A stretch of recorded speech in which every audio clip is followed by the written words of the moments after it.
ఏపీలో కూటమి ప్రభుత్వం 2 ఏళ్లు పూర్తి చేసుకున్న సందర్భంగా తిరుపతిలో విజయోత్సవ సభ జరగనుంది. దామినేడు సమీపంలో ఇవాళ భారీ బహిరంగ సభ నిర్వహించనున్నారు. సుమారు 20 ఎకరాల విస్తీర్ణంలో సభా ప్రాంగణాన్ని సిద్ధం చేసి వేలాది మంది హాజరయ్యేలా ఏర్పాట్లు చేశారు. ఈ సభకు CM Chandrababu, deputy CM Pawan, BJP chief మాధవ్తో పాటు కూటమి పార్టీలకు చెందిన పలువురు కీలక నేతలు హాజరు కానున్నారు.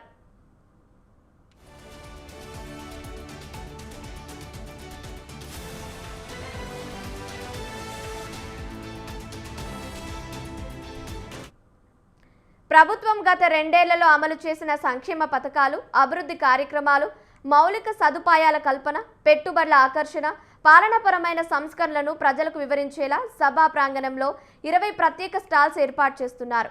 వివిధ శాఖల పనితీరును ఈ స్టాల్స్ ద్వారా ప్రదర్శిస్తున్నారు. సభకు 30,000 మందికి పైగా ప్రజలు తరలివచ్చే అవకాశం ఉంది. సభా ప్రాంగణం వద్ద 2,000 మంది పోలీసులు పర్యవేక్షిస్తున్నారు.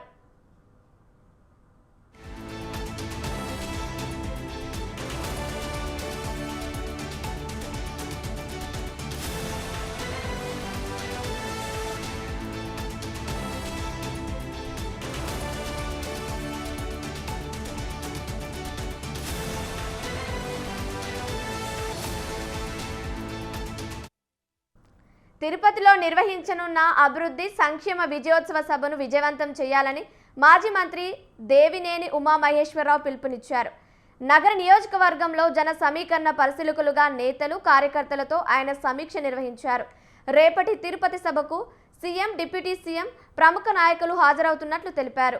కూటమి ప్రభుత్వం 2 ఏళ్ల పాలనలో ఇచ్చిన హామీలను అమలు చేస్తూ ప్రజల విశ్వాసాన్ని నిలబెట్టుకుందని పేర్కొన్నారు.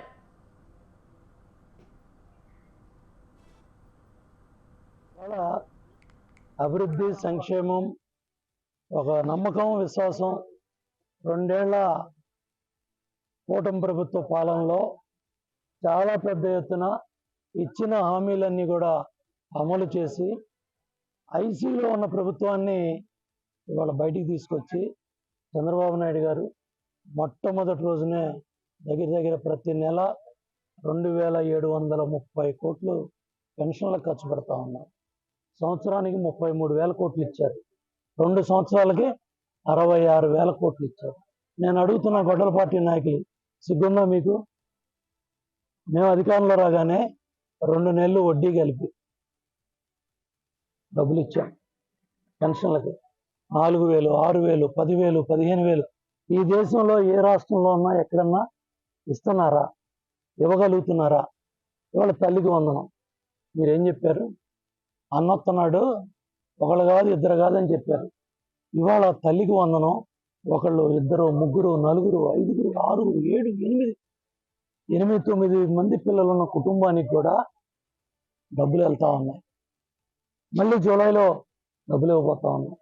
ఒక్క ఆడకూతుర్ని బస్సు ఎక్కించావు ఎప్పుడన్నా స్త్రీ శక్తి కింద? నీకు చేత అయిందా 5 ఏళ్లలో?